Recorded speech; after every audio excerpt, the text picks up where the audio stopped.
دا د ملګرو نقیب الله زیار رحیمي صاحب موږ سره ولاړ دی. دا د کونړ استوګن دی، همدلته یې زندګي کړې ده او د دې په باره کې ډېر معلومات لري. نو راځو د کونړ په باره کې به د ده څخه لنډ معلومات واخلو چې خلک دلته د چکر لپاره راځي، کومې ستونزې ورته شته دی او که نشته دی او تر کوم ځای پورې ستونزه ده او کوم ځای پورې نشته دی. نقیب صاحب ښه راغلاست درته وایو. ډېره زیاته مننه امیني صاحب، ډېر زیات خوشحاله یم چې تاسې په خپل وطن کې ګورم. ملګری هېواد امیني شینواری خو د شینوارو څخه دی، همداشان ډاکټر صاحب سید عثمان. یعنې ما داسې تصور هم نه کوو او د دې مې ډېر لوی ارمان و چې تاسو راشئ کونړ ته او دغلته زموږ وطن وګورئ، یو ډول هغه وطني احساس چې موږ کوم لرو د هغې په اساس باندې موږ خپل وطن سره ډېره مینه ده، نو هغه وطن مینه زموږ دلته معلومه شي. او بله خبره دا ده چې وروسته د خپل خوشحالتیا د احساس څخه زه به دا ووایم چې د انګام رښتیا هم ډېره ښکلې ولسوالي ده.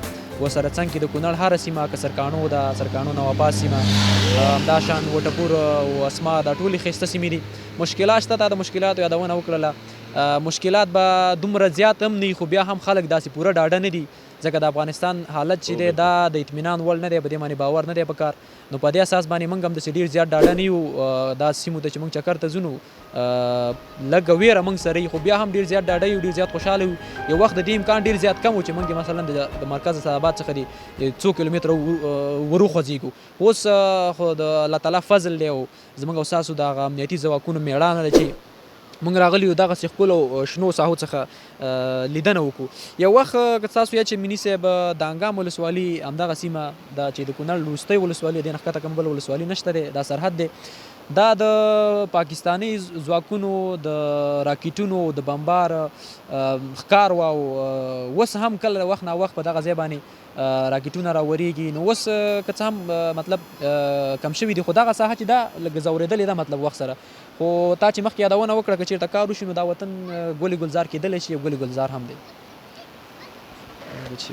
ډېره زیاته مننه نقیب الله رحیمي صاحب، دا چې تاسې موږ سره دلته یاستئ او د کونړ کوربه یاستئ. نور ملګري هم دي، له هغوی سره به هم خبرې کوو. او صدام حسین صاحب چې هغه هم ستاسې فکر کوم چې د همدې کونړ اوسېدونکی دی، نو هغوی نظر به هم واخلو چې هغوی په دې اړه باندې څه وایي. او وروسته به له تاسې نه بیا د دې سیمې د رواجونو په باره کې خبرې کوو، همدارنګه هغه دودونه چې دلته رواج لري او یا په دې سیمه کې دود دي، په هغې به هم خبرې کوو. نو فی الحال له تاسې څخه ډېره زیاته مننه. کور ودان. ډېره مننه، خوشحاله